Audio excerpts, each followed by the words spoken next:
끊임없이 새로운 지식을 탐구하고 그 표면적인 현상 이면에 숨겨진 진짜 맥락을 찾기 위해 이 자리에 오신 학습자 여러분 환영합니다. 네, 반갑습니다, 여러분. 오늘 우리는 단순한 요약이나 겉핥기식 정보 전달을 넘어설 겁니다.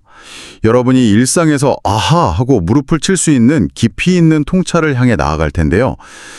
오늘 우리가 다룰 출처 자료가 바로 반번 득산 GN의 발췌본입니다. 맞습니다. 흔히 스포츠 기사라고 하면 경기 결과나 득점 장면 혹은 화려한 개인기를 먼저 떠올리시잖아요. 그렇죠. 누가 이겼냐, 골은 누가 넣었냐 이런 거요. 네, 하지만 오늘 이 자료가 우리에게 보여주는 세계는 조금 다릅니다. 이 자료는 푸른 그라운드 위에서 벌어지는 아주 치밀한 인지적 심리전, 그리고 단 한 명의 개인이 거대한 경제 시스템에 미치는 막대한 파급력에 대한 놀라운 보고서에 가깝거든요. 파급력. 네. 자, 이 내용 한번 제대로 파헤쳐보죠. 네, 오늘 자료는 스포츠라는 렌즈를 통해서 인간의 뇌가 어떻게 압박에 반응하는지, 그리고 이 거대한 자본주의 시스템이 자신의 핵심 자산을 어떻게 보호하는지를 아주 투명하게 보여주고 있습니다. 네, 흔히 축구장이라고 하면 가장 빠르고 힘센 사람이 지배하는 물리적인 공간이라고 생각하기 쉽잖아요. 네, 보통은 그렇게 생각하죠.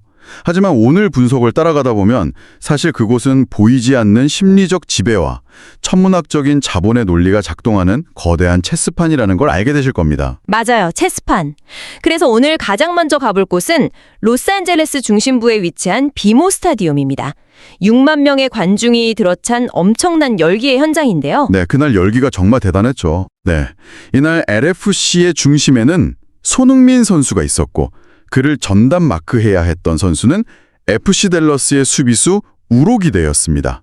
자료를 보면 손흥민 선수가 단순히 골을 넣기 위해 뛰는 공격수 역할만 한 게 아니더라고요. 네, 완전히 사령관 같았죠. 맞아요.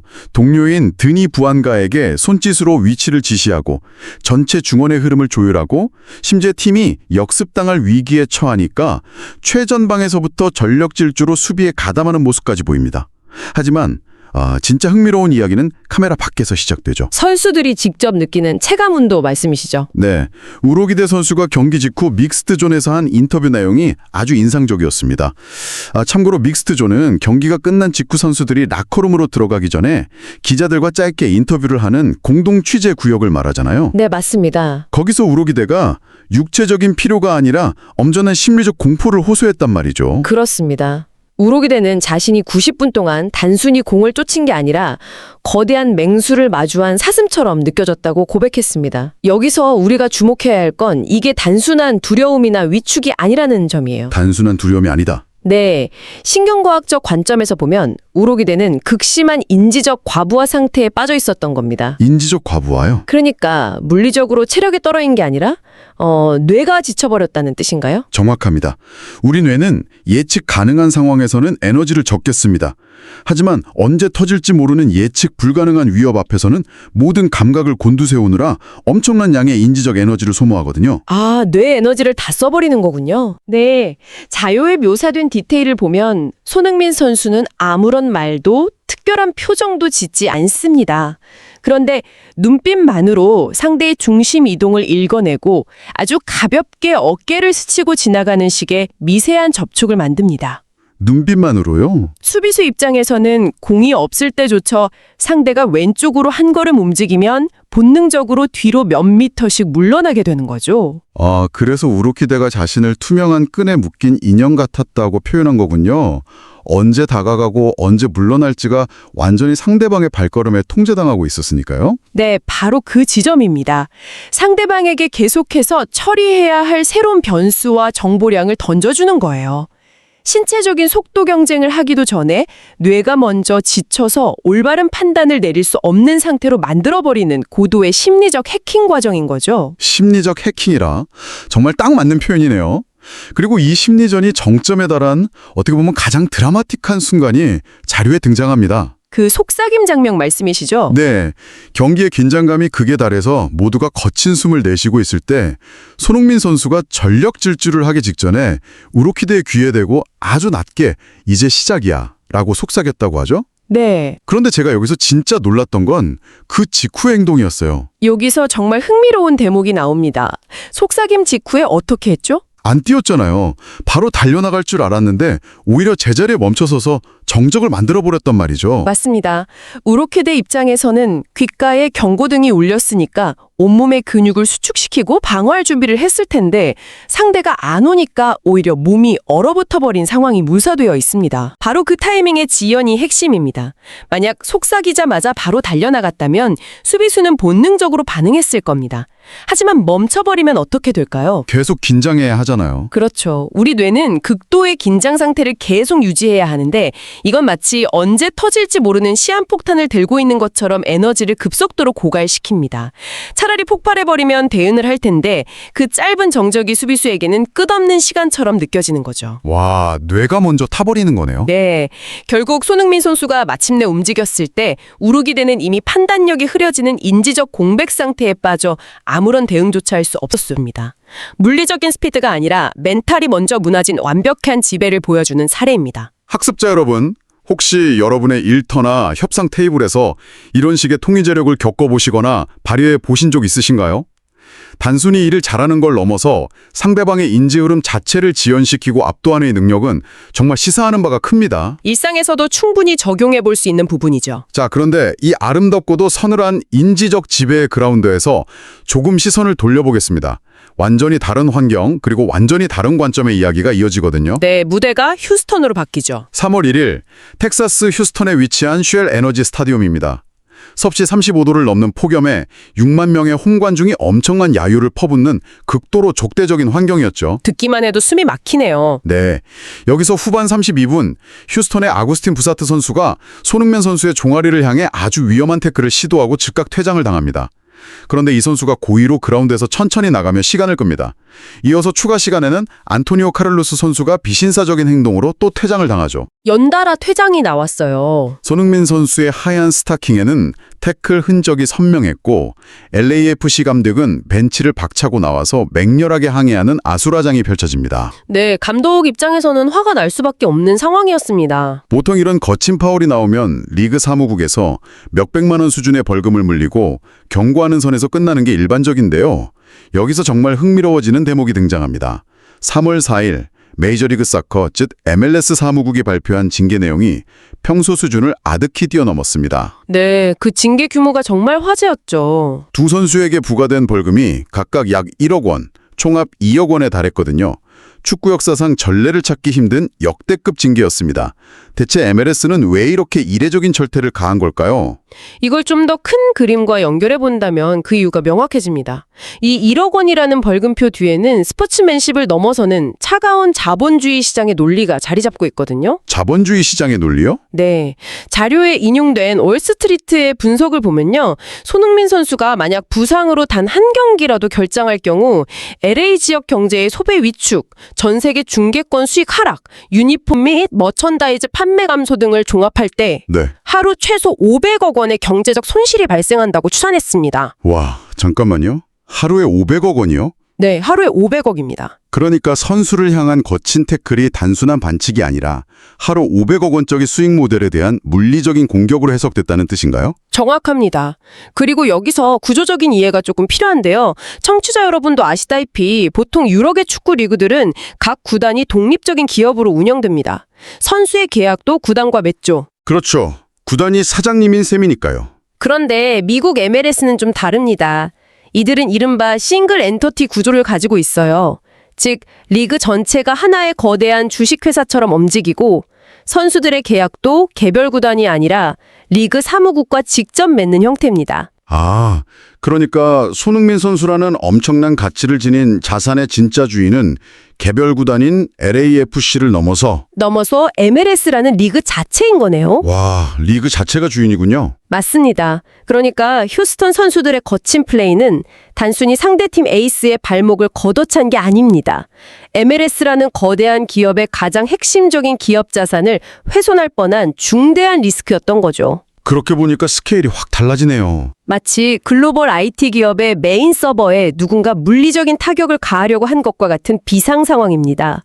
리그 관계자들이 긴급회의를 열고 그에게 가해지는 위협은 리그의 미래와 직결된 문제라고 발언한 것도 바로 이런 맥락입니다. 메인 서버에 대한 공격 확 와닿습니다. 결국 이 역대급 벌금은 선수 개인에 대한 도덕적 질책이라기보다는 리그 전체의 생존을 책임지는 시스템의 핵심 자산을 보호하기 위한 아주 단호하고 즉각적인 비즈니스적 조치였던 셈입니다. 경제적 관점으로 보니까 이 이례적인 징계가 단번에 이해가 되네요. 그런데 이렇게 어마어마한 징계가 발표되고 나니까 당연히 축구계 내부에서 뜨거운 논쟁에 불붙었습니다. 의견이 확 갈렸죠. 네, 저희는 어느 한쪽의 편을 들지 않고 출처 자료에 나타난 양측의 입장을 객관적으로 전달해 드리겠습니다. 우선 징계를 받은 휴스턴의 벤 올슨 감독은 강한 불만을 표출했습니다. 어떤 부분에서 불만을 가졌죠? 그는 퇴장 판정 자체가 지나치게 과했다고 주장했죠. 접촉이 가벼웠는데 손흥민 선수의 반응이 과장되었다며 일부러 파울을 얻어내려는 과장된 몸짓을 뜻하는 이른바 할리우드 액션이라는 표현까지 써가며 판정에 의문을 제기했습니다. 상당히 강한 표현을 썼네요. 반면에 LAFC의 도스산토스 감독은 즉각 반박했죠. 선수의 다리에 남은 선명한 상처 자국을 똑똑히 보면서도 과장이라고 말할 수 있느냐면서 분노했습니다. 이런 현장 감독들의 팽팽한 대립 어떻게 해석해야 할까요? 현장 감독들 입장에서는 너무나 자연스러운 반응입니다. 올슨 감독은 홈 관중들의 여론을 달래고 자기 팀 선수들의 사기를 보호하기 위해 징계의 정당성에 방어막을 쳐야 했을 거고요. 자기 팀을 감싸야 하니까요. 네, 반대로 도스산토스 감독은 팀의 가장 중요한 전력을 잃을 뻔한 상황이니까 강하게 목소리를 내는 게 당연하죠.